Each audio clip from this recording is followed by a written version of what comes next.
بسم الله الرحمن الرحيم. كتاب أنزلناه إليك مبارك ليدبروا آياته وليتذكر أولو الألباب. صدق الله العظيم.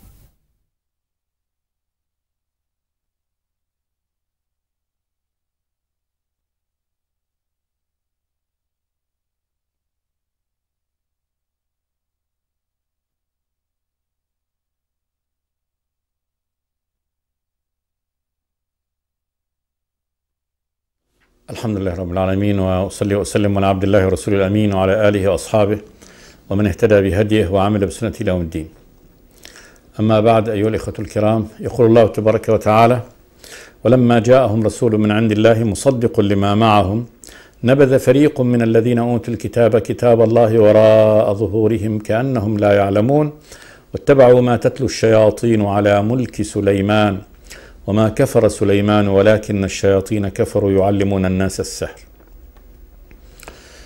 يخبر سبحانه وتعالى أن اليهود لما جاءهم رسول من عند الله ومحمد بن عبد الله صلوات الله والسلام عليه مصدق لما معهم، أولا صفته موجودة عندهم في التوراة والإنجيل، يدعو إلى ما دعا إليه موسى عليه السلام.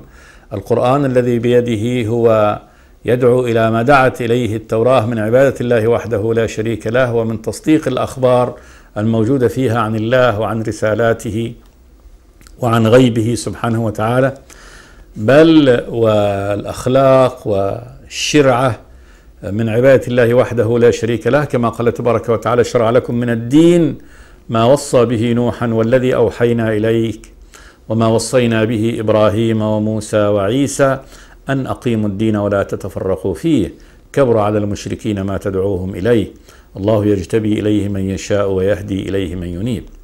فلما جاءهم الرسول بالدين الذي يعرفون، نفس دين الإسلام الذي يعرفون والذي يدعوا إليه، فدين الله تبارك وتعالى واحد وهو الإسلام، فالدين الذي جاء به كل الرسل إنما دعوا إلى الإسلام، إسلام الوجه والقلب والطاعة والخضوع لله رب العالمين سبحانه وتعالى خالق السماوات والأرض. فلما جاءهم هذا الرسول من عند الله، يعلمون أنه من عند الله مصدق لما معهم، قال جل وعلا: نبذ فريق من الذين أوتوا الكتاب كتاب الله وراء ظهورهم كأنهم لا يعلمون. نبذوا كتاب الله وراء ظهورهم، أولا نبذوا كتابهم التوراة المنزلة على موسى، وذلك أنها تأمرهم بالإيمان بمحمد صلوات الله وسلامه عليه، فكفرهم بالنبي نبذهم لأمر التوراة الذي أمرهم بالإيمان بالنبي محمد صلوات الله وسلامه عليه النبي الخاتم. ثم كذلك نبذوا كتاب الله القرآن، وذلك أن القرآن موجه إليهم، يدعوهم الله تبارك وتعالى فيه إلى الإيمان به، كما في قول الله تبارك وتعالى: خاطب الله بني إسرائيل بأسمائهم، قال: يا بني إسرائيل اذكروا نعمتي التي أنعمت عليكم وأوفوا بعهدي أوفي بعهدكم وإياي فارهبون وآمنوا بما أنزلت مصدقا لما معكم ولا تكونوا أول كافر به ولا تشتروا بآياتي ثمنا قليلا وإياي فاتقون. فهي دعوة الله تبارك وتعالى، كتاب الله المنزل والموجه إليهم والذي يخاطبون فيه خاصة يا بني إسرائيل أن يؤمنوا بهذا النبي الخاتم الذي جاء برسالة تصدق ما جاء به موسى عليه السلام. فهؤلاء نبذوا كتاب الله جنس الكتب، كتاب الله التوراة كتاب الله القرآن وراء ظهورهم، يعني نبذ إهمال، كأنهم لا يعلمون، كفعل الجاهل بهذه الكتب والذي كأنه لم يصل إليه كتاب ولم يؤمر بأمر. واستبدلوا بدل من السير من حمل كتاب الله تبارك وتعالى والعمل فيه كتاب الله، أخذوا أقوال الشياطين، أخذوا فعل الشياطين في السحر. قال جل وعلا: واتبعوا ما تتلو الشياطين على ملك سليمان. قال جل وعلا: وما كفر سليمان ولكن الشياطين كفروا. اتبعوا ما تقرأه الشياطين على ملك سليمان، وسليمان قد ملكه الله تبارك وتعالى ملك خاص لم يعطه الله تبارك وتعالى لغيره، والسبب في ذلك أنه عرض عليه خيل الحرب، ثم بعد ذلك ألهاه هذا العرض عن صلاة عظيمة مكتوب عليهم، وهي صلاة العصر، حتى غربت الشمس، فحزن أشد الحزن ذلك، وقتل الخيل التي ألهته هذا الإلهاء، كما قال تبارك وتعالى: إذ عرض عليه بالعشي على سليمان بالعشي الصافنات الجياد فقال إني أحببت حب الخير عن ذكر ربي حتى توارت بالحجاب، يعني توارت الشمس بالحجاب، ردوها علي فطفق مسحا بالسوق والأعناق. ثم قال جل وعلا: ولقد فتنا سليمان وألقينا على كرسيه جسدا ثم أناب قال رب اغفر لي وهب لي ملكا لا ينبغي لأحد من بعدي إنك أنت الوهاب. قال جل وعلا: فسخرنا له الريح، هذا أول شيء، تجري بأمره رخاء، يعني ما هي عاصفة متقلبة، لا، رخاء حيث أصاب، والشياطين كل بناء وغواص وآخرين مقرنين في الأصفاد هذا عطاؤنا فامنن أو أمسك بغير حساب، يعني امنن على من شئت من الجن أو أمسكهم في الخدمة بغير حساب من الله تبارك وتعالى. فالشياطين هؤلاء الذين سخروا لسليمان أوهموا الناس بأن سليمان ما سلط عليهم إلا بالسحر، والحال أن الله تبارك وتعالى هو الذي سلط يعني سليمان على الشياطين يستخدمهم ويقيمهم في الأعمال الشاقة التي أقامهم فيها، كما قال جل وعلا: ومن الشياطين كل بناء وغواص وقال يعملون له ما يشاء من محاريب وتماثيل وجفان كالجواب وقدور الراسيات اعملوا آل داود شكرا وقليل من عبادي الشكور. قال جل وعلا: وما كفر سليمان، يعني لم يكفر بفعل السحر، لأن السحر كفر. السحر كفر هو عقد بين الشيطان وبين الإنسان، الشيطان يخدم الجني والجني الشيطان الإنسان كذلك يخدمه، الإنسان يخدمه والجن يخدمه، فيتبادلون منافع. أما المنفعة التي يريدها الشيطان من يعني الإنسان هو أن يكفر، هذه هي منفعته الأساسية، لأن هذا مهمة الشياطين، مهمة الشياطين إضلال بني آدم، فأن يكفر وأن يعبده، أن يفسق بالله تبارك وتعالى، ولذلك يكلفونهم بأعمال غاية في الخسة والكفر، كتنجيس كلام الله تبارك وتعالى، كتابته بالنجاسة، الاحتقار لنعم الله عز وجل، السجود له، الاستغاثة بالشياطين، الشرك بالله، الكفر بالله. فالساحر مجرم عقد عقده مع الشيطان، يخدمه الشيطان، يخدم ببعض الخدمة، أن يضر إنسان، أن يفرق بين رجل وزوجته، أن يأتي له ببعض المنافع الدنيوية، يدله على بعض الأمور من الغيب الإضافي، فهذه خدمته له. فكفر. فسليمان عليه السلام إنما سلط على الشياطين يسخرهم ويقهرهم فيما قهرهم به من الله الذي سخر به. قال: فسخرنا له الريح تجري بأمره رخاء حيث أصاب والشياطين، الله هو الذي سخرهم له، كل بناء وغواص وآخرين مقرنين مقيدين في الأصفاد هذا عطاؤنا، أي من الله، فامنن أو أمسك، أمن من الإعفاء من الخدمة أو أمسك في الخدمة بغير حساب. فقال جل وعلا: وما كفر سليمان، أي بالسحر، ولكن الشياطين كفروا يعلمون الناس السحر وما أنزل على الملكين ببابل هاروت وماروت. وقد مضى في يعني الحلقة الماضية أن الذي أنزل على الملكين ببابل هاروت وماروت أنهم نزل هذان الملكان إلى هذا المكان الذي انتشر فيه السحر لتحذير الناس من السحر وتعليمهم حقيقة السحر ليحذروها. لكن وكان الملك يعني هذان الملكان يحذران من يعلمانه يعني السحر من أن يستخدمه وأن يسير فيه. قال جل وعلا: وما يعلمان من أحد حتى يقولا إنما نحن فتنة فلا تكفر، أي لا تكفر بالعمل بالسحر، فيتعلمون منهما ما يفرقون به بين المرء وزوجه. هذا هو يعني غاية ما يفعله السحرة والشياطين، الإفساد. ومن أعظم الإفساد عندهم الإفساد بين المرء وزوجه، وذلك أن يعني صلاح البيت وصلاح الزوج مع زوجه من الأمور المحببة لله تبارك وتعالى، من السلم والخير المحبب إلى الله تبارك وتعالى، ولذلك يكرهه الشيطان ويحب دائما الفرق. ولذلك جاء في الحديث أن إبليس يضع عرشه على الماء ثم يجمع يعني أبناءه كل حين كمؤتمر يتبادلون فيه الخبرة والعمل، فيأتي أحدهم يقول ما زلت يعني بمن وكلت به حتى فعل كذا وكذا، هذا قتل، هذا سرق، هذا زنى. ثم يأتي فيقول واحد، يقول لكل واحد منهم يعني لم تغني شيئا، يعني ما صنعت شيئا، يعني ذا بال. فإذا جاء من يقول ما زلت به حتى فرقت بينه وبين زوجه، فعند ذلك يقوم إبليس ويلتزمه ويقول له أنت يعني أنت الذي فعلت الفعل الأكبر.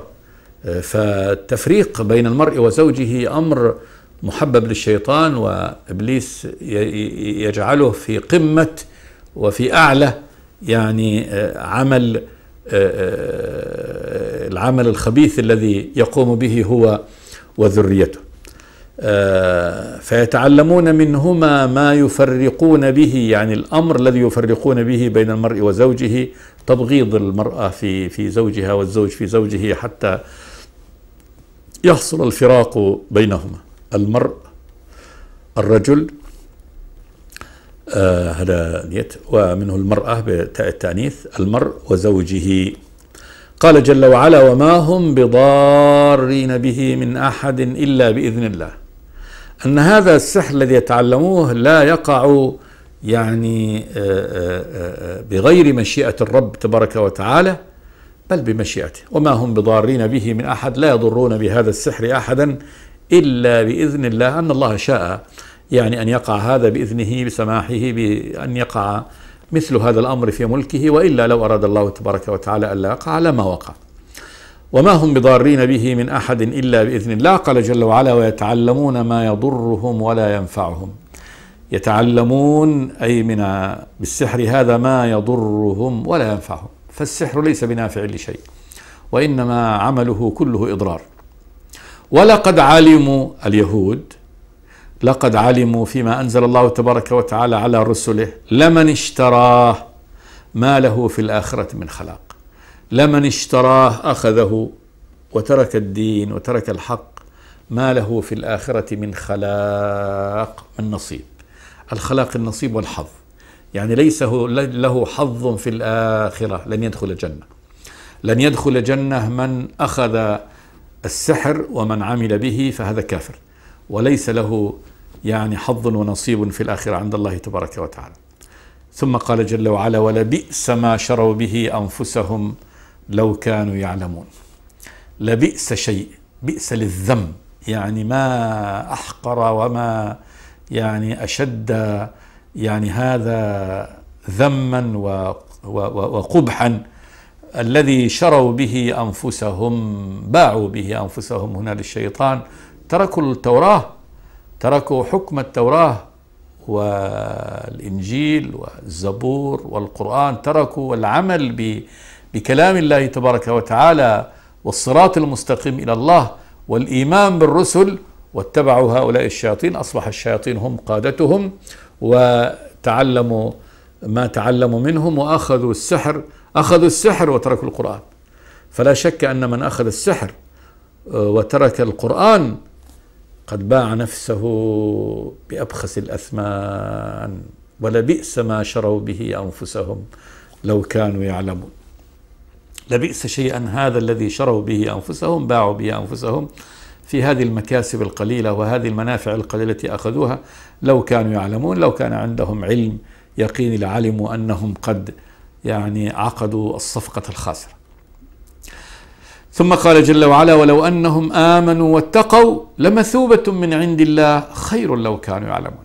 ولو أنهم آمنوا واتقوا، آمنوا بالله وبرسالاته، ومن رسالاته آمنوا بهذا النبي الخاتم صلوات الله وسلامه عليه وبالقرآن المنزل عليه وسروا في هذا، لمثوبة من عند الله، ثواب من عند الله. ومثوبة الله تبارك وتعالى أمر عظيم جدا. مثوبة الله يعني في الدنيا الحياة الطيبة، الحياة الطيبة. من عمل صالحا من ذكر أو أنثى وهو مؤمن فلنحيينه حياة طيبة ولنجزينهم أجرهم بأحسن ما كانوا يعملون. ثم الجنة التي هي أعظم يعني دار وأعظم ثواب، والرضوان لمثوبة من عند الله، ثواب يأتيه من عند الله. والله هو الملك الذي لا إله إلا هو، والرب الذي لا إله إلا هو سبحانه وتعالى ملك كل شيء. فكيف يثيب إذا أثاب؟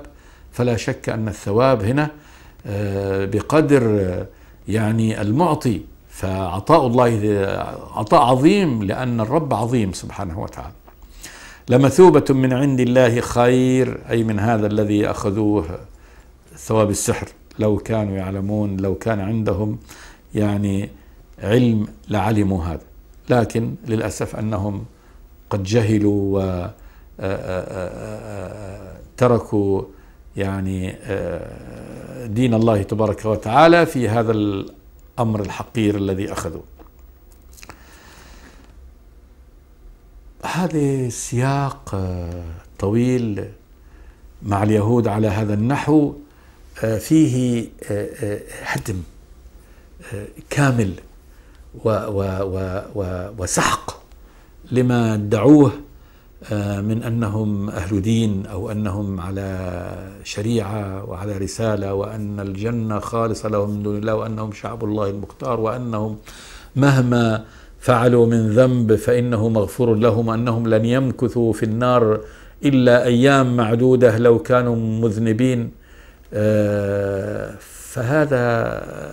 هذه الآيات جاءت يعني دحض لكل ما قالوه وتذرعوا به، وبيان أنهم على الكفر الحقيقي، وأن نفوسهم حقيرة، قد استبدلوا بدين الله تبارك وتعالى بالعز والتمكين والمثوبة هذه يعني اللعاعات الحقيرة التي يأخذونها يعني جزاء كفرهم بالله تبارك وتعالى.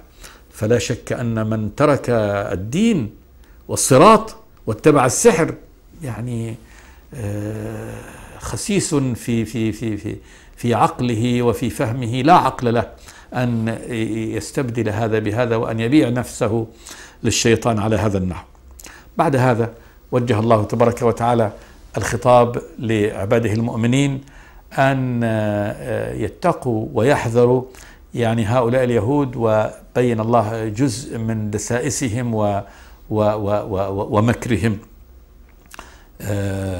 بأهل الإيمان. فقال جل وعلا: يا أيها الذين آمنوا لا تقولوا راعنا وقولوا انظرنا واسمعوا وللكافرين عذاب أليم ما يود الذين كفروا من أهل الكتاب ولا المشركين أن ينزل عليكم من خير من ربكم والله يختص برحمته من يشاء والله ذو الفضل العظيم. كان من عادة هؤلاء اليهود الخبثاء أنهم إذا جاءوا مجلس النبي صلوات الله وسلامه عليه يتكلمون بكلام يسبون فيه النبي، والمستمع يظن أنهم يعنون به معنى حق، فيجيبون كلمات في الظاهر يظن الظان أنهم يريدون بها معنى يعني صحيحا، والحال أنهم يريدون بها معنى خبيثا. من هذا أنهم كانوا يقولون: يا محمد راعنا راعنا، فيظن من يسمع كلامهم أنهم يعنون الرعاية، يعني راعنا انظر إلينا وارعنا سمعك ونريد أن نخبرك، ولكنهم يريدون معنى آخر، يريدون الرعونة. يسبون النبي صلوات الله وسلامه عليه. كانوا يأتون فبدلا من أن يسلموا على النبي السلام عليك يقولون السلام عليك. والسام هو الموت. فمن يسمعهم ولا يدقق يظن أنهم يسلمون، والحال أنهم يدعون بالموت على النبي صلوات الله وسلامه عليه.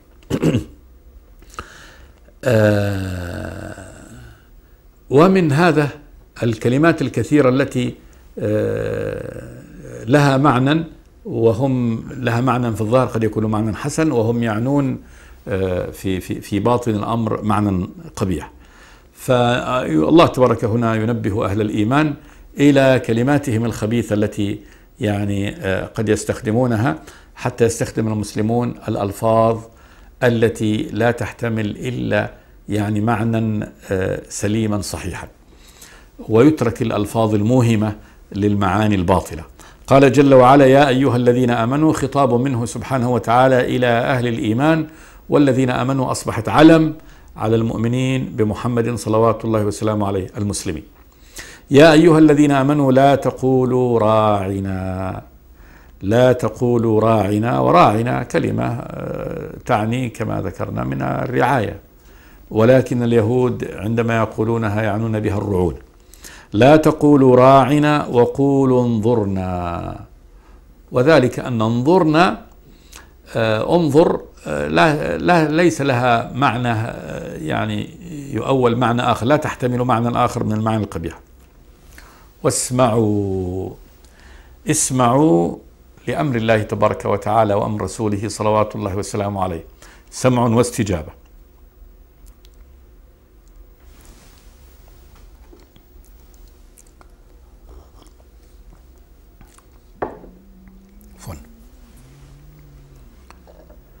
وللكافرين عذاب أليم. للكافرين هذا يدخل فيه أولا وقبل كل شيء اليهود، عذاب أليم يتهددهم الله تبارك وتعالى بالعذاب الأليم، وذلك أنهم يعني كفر، وكذلك استهزاء واستبطان الاستهزاء بالنبي صلوات الله وسلامه عليه. ثم كشف الله تبارك وتعالى بعد ذلك حقيقتهم لأهل الإيمان، فقال: ما يود الذين كفروا من أهل الكتاب ولا المشركين أن ينزل عليكم من خير من ربكم. ما يود ما يحب، أي نوع من المحبة وإرادة الخير. ما يود الذين كفروا من أهل الكتاب، الذين كفروا من أهل الكتاب، أهل الكتاب اليهود والنصارى.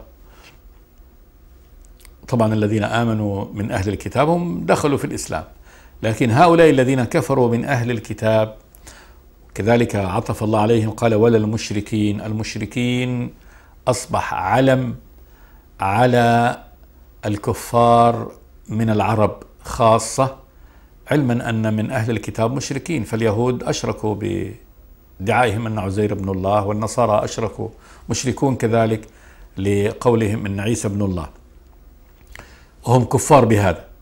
ولكن والعرب كذلك مشركون، لأنهم اتخذوا وسائط بينهم وبين الله كالملائكة والأصنام التي اتخذوها، وقالوا ما نعبدهم إلا ليقربونا إلى الله زلفى، وجعلوا لهم شركة مع الله في التصريف، في الرزق، في العبودية، فيعبدونهم مع الله تبارك وتعالى. فالمشركون من العرب أخبر الله تبارك وتعالى بأن هؤلاء أعداء المسلمين، أعداء أهل الإيمان الذين كفروا من أهل الكتاب والمشركين، وأنهم جميعا لا يحبون أن ينزل على المؤمنين من خير من ربكم. ما يود الذين كفروا من أهل الكتاب ولا المشركين أن ينزل عليكم من خير، أي خير ما، من ربكم إلهكم سبحانه وتعالى وبارئكم ومتولي شؤونكم. قال جل وعلا: والله يختص برحمته من يشاء. الاختصاص اختيار وانتقاء، الله سبحانه وتعالى يختص برحمته من يشاء، والرحمة هنا رحمات الله كثيرة، ومن أعظم رحماته الهداية إلى طريقه، الرسالة، التوفيق إلى صراط الله تبارك وتعالى المستقيم. الله يختص به من يشاء سبحانه وتعالى من عباده، فالهدى ليس عاما لكل أحد، وإنما الله تبارك وتعالى يهدي من يشاء من عباده بحكمته سبحانه وتعالى وبرحمته. الله أولا في الرسالة الله أعلم حيث يجعل رسالته سبحانه وتعالى، وفي الهداية الله أعلم، يعني أليس الله بأعلم بالشاكرين، فالله يعلم من يشكره سبحانه وتعالى فيهديه. فمن يريد الله أن يهديه ويشرح صدره للإسلام، ومن يريد أن يضله يجعل صدره ضيقا حرجا كأنما يصعد في السماء. فالهداية من الله تبارك وتعالى اختصاص. الدعوة للجميع، دعوة الله تبارك وتعالى بالإيمان والإسلام للجميع، والله يدعو إلى دار السلام، دعوة عامة، ويهدي من يشاء إلى صراط مستقيم. فيهدي من يشاء سبحانه وتعالى إلى صراطه المستقيم، والله يختص برحمته، رحمته بالهداية سبحانه وتعالى من يشاء من عباده الذين يقعون وفق المشيئة، ومشيئة الله تبارك وتعالى حكيمة. الله هو الحكيم سبحانه وتعالى، والله أعلم من يستحق هذه الهداية فيهديه سبحانه وتعالى، من يستحق الرسالة فيرسل له جل وعلا. والله ذو الفضل العظيم، الله صاحب الفضل العظيم. الفضل بمعنى العطاء، العطاء الهائل العظيم الهائل الذي لا حد له سبحانه وتعالى، لا حد ولا يعني لعطائه سبحانه وتعالى وفضله جل وعلا. فالدين والرسالة من فضل الله تبارك وتعالى ومن رحمته يختص الله تبارك وتعالى بها من يشاء. هذا أولا ليعلم المؤمنون أن يعني هدايتهم إلى هذا الدين اختصاص من الله تبارك وتعالى، فالله قد خصهم بهذا. وأن هؤلاء الذين كفروا من أهل الكتاب وهم والراث رسالة، والراث كتاب، لكن الله تبارك وتعالى حرمهم من ذلك، فهذا الأمر إليه سبحانه وتعالى، حرمهم من أن يهتدوا وأن يبصروا طريق الرب ويبصروا الهدى العظيم المنزل على عبد الله ورسوله محمد صلوات الله وسلامه عليه. وطبعا حرمانهم بهذه الجرائم التي ارتكبوها لما حسدوا وبغوا وطغوا وكفروا وردوا الحق عنادا وكبرا، فإن الله تبارك وتعالى طمس بصائرهم على هذا النحو. فهاتان الآيتان في ختام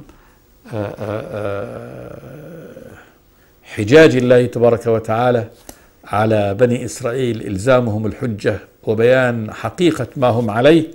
هاتان الآيتان توجيه بليغ لأهل الإيمان بأن يعرفوا طريقهم ويعرفوا عدوهم.